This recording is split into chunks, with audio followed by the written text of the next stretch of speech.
I'm Mark Olson with the Los Angeles Times. I'm here with some of the team behind the film Magic Magic, writer and director Sebastian Silva, and actresses Juno Temple and Emily Browning, and actor Michael Cera. Now, Sebastian, I'll start with you. The film is playing here in the midnight section, which is normally known for horror films, supernatural thrillers. And I think with a film called Magic Magic, people are walking in maybe with certain expectations of what the film might be. And it is very much a horrifying film, but I don't know if you'd really call it a horror film. And I'm wondering where the idea of this sort of vacation gone very wrong came from. I heard this urban myth about a group of Chilean girls that went down to Rio de Janeiro for vacations, and one of them started acting kind of strange and was feeling insecure and started isolating herself from the group, and they thought she was kind of just being weird. They didn't really pay attention to her symptoms, and she was slowly building, or not slowly, more likely rapidly building a build-up to a schizophrenic episode. And she had it, and they thought she was possessed. And so she was with the wrong people in the wrong place, triggering a schizophrenic episode. So it's pretty much, that story, I thought it was great for this. I wanted to explore horror, but I could have never done anything with creatures or paranormal stuff, just because I don't find it horrifying or scary at all, because we know it's not real, so you're safe watching that. But when you watch something that is challenging your mental sort of boundaries, you get scared, and you're scared of your own mind and your own, something like that. That's where it came from, just exploring something terrifying and disturbing, and that anecdote sort of served the purpose of doing that. And now, Juno, your performance in the film is extremely intense, and I'm wondering if you did any kind of research into schizophrenia as far as what people are sort of really like who have episodes like this, and then also what was it like just shooting the film when you had to be at such a level of sort of intensity for such long periods of time? Yeah, definitely researched it, and it was so about voices in your head and really losing touch with what is reality and what isn't. When we got there, we all lived in this house together, and we filmed at the house next door, and actually the scene where I kicked MC over here in the nose, we shot in the house we were staying at. So it was all, we were living it and making it there at the same time. I definitely went into a strange headspace for 30 days. But at the same time, it was lovely because we had communal meals where in the evening after shooting a day of however intense it was and whatever time we finished, you'd come back to the house and have a glass of pisco and eat some And your soup. hero came to visit. Yeah. And someone came and really supported me and helped me get through some really tough moments. My hero. And now I have to ask, who was that? My boyfriend. And the moment where I had to jump off the rock, he was the last person I made eye contact with before I threw myself off. So Is that true? was, That's I looked at, do you remember, because I couldn't do it originally. I was there and I was ready to do it, and you were like, yes, Juno, you're going to do it this time. And I walked up there and I really thought I was going to do it, and I turned around, broke character in an English accent, just went, I'm so sorry. And then made eye contact with him and was like, here we go, got to do it. But it was definitely a tough headspace to be in, but I think you were definitely aware of it, and you pulled me aside a couple of times and were just like, amiga. Yeah, I'm like, amiga, it's just a movie. Amiga. It's a movie. Yeah, I had to remind Juno that we were making a movie a couple of times.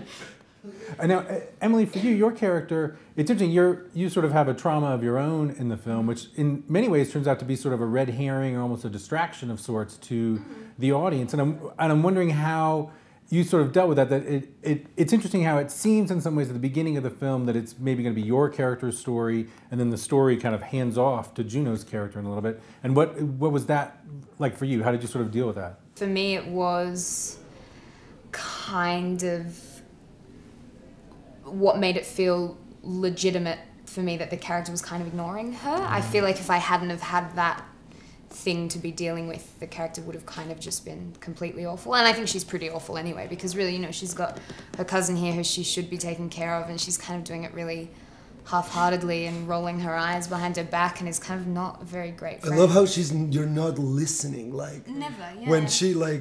when Alicia takes her to that flower, sort of like the flower field, and she's like, these people are crazy, and like you see Emily, Sarah's character, and like nothing is entering. It's like she's not listening, words are just bouncing from her ears. Oh, it's crazy.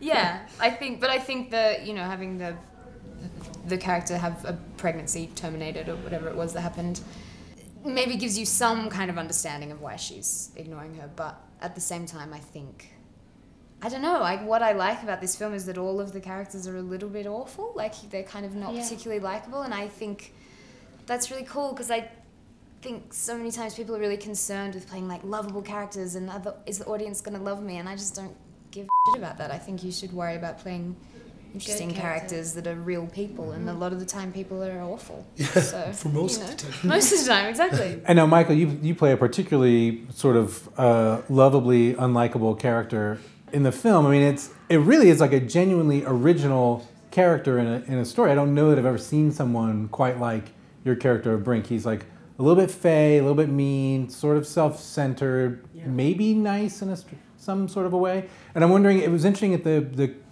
Q&A after the screening last night, you mentioned Crispin Glover in the film River's Edge as being maybe a bit of a touchstone for the performance. And I'm wondering, like for you, where did this character come from? Like, do you know people like this, or I mean? No, not at all. I don't know anyone like this. I guess we just talked about it a lot, me and Sebastian, and we kind of like rehearsed a little bit, and it had been just, you know, kind of cooking for so long while we were waiting for the money to come in, and it just ended up there. And changing my hair helped too. And we talked a lot about posture and kind of body language. When you first had your hair done. Sorry, that was such an amazing moment. Yeah, the character at the beginning, it was not going to be a gay in the closet, which I don't know if that comes through really clearly. For me, it does. Me too. But I think when I put my face in it's us, yeah. It's also the moment when you first start talking about when you had a girlfriend. Yeah. Yeah. And it's just a moment where you know it's not real. Yeah. I think you know then. Yeah. I think that was like the greatest epiphany for that character, and it really made it into this very special, unique character that it's one of my favorite characters that I've made in movies, like as a character. Because It's really caricature. yeah, but it's really not, man. I mean, like the struggle that gays in the closet go through can lead them to do, like, I don't know, they made them become misogynist because women are such a threat, you know, and they need to pretend they like them, so they hate them, and there's all of this complexity going in Brink's head, and he's a victim of himself, and so you sort of forgive him for being like that with Alicia, you know, at the end. So yeah, it just gave it such a much like depth. Especially in the scene where I think it's one of my favorite shots in the movie all throughout the whole thing, when you come into that cabin and you say I'm sorry, because it's just this, because you know all the characters are, like you said, very unlikable, but that is the one moment where I really think you realize that kind of Brink is sorry, and he's so unsure of himself and what he's doing, and I think it's a moment where it definitely, me watching it, it's like, oh my god, this just hit him, that actually this maybe isn't the right way to behave around people. You know, it's just that And moment she's is been in so trouble. Like heartbreaking. she's been unraveling, not just like taking something out on him. Yeah. She's been going crazy. Yeah. He realizes it's nothing really to do with him. And now, Sebastian, you have two films here at the festival, both with Michael and them. The other film you have, Crystal Fairy, it's interesting where it's also about a group of young people on holiday, but it obviously it sort of ends on a much more upbeat and positive note than what happens here in Magic. And between the two films, like, are you surprised maybe by where there are points of connection between them, or do you really see them as two distinct things? I think they're very, very different animals, honestly. I think, I mean, they do have similarities. Chile, Michael Cera, my brother, woman in distress, you know, but other than those ingredients that they connect them, I think they're really different pieces. And one is like a really elaborate sculpture, and the other one is a really beautifully done drawing, I think. They're very different things.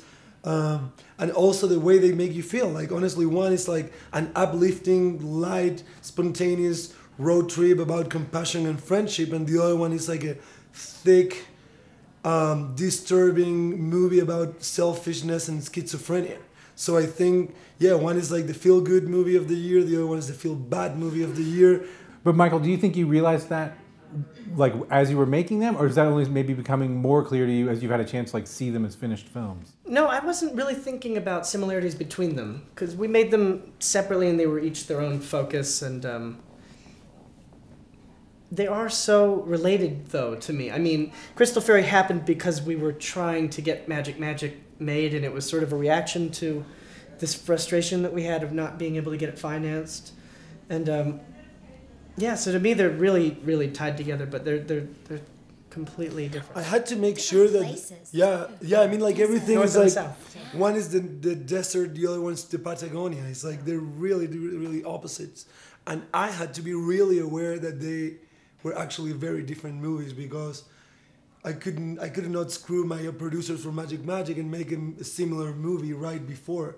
So I had to promise them, because I was doing it with Michael, Agustin was going to be in it right before Magic. So I had to promise myself to really make two extremely different films.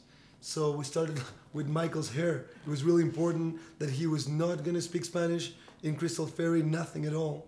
And so you say, like, gracias, I think, is the only word you say in Spanish. And his hair is so different, and the way he moves and everything. Yeah, we made sure they were very different. But also your performance in Magic, like, that's such a different, amazing performance. Yeah, It's yeah. something that, like, it's so amazing for you. It's such a different, brilliant. Brink is a strange, amazing character. Well, look who's talking. Thank you, Joe. And that seems like a great place for us to wrap up. Thank you to Juno Temple, Emily Browning, and Michael Cera, and Sebastian Silva from Thank you, Magic. Thanks, Mark. Thank you very much.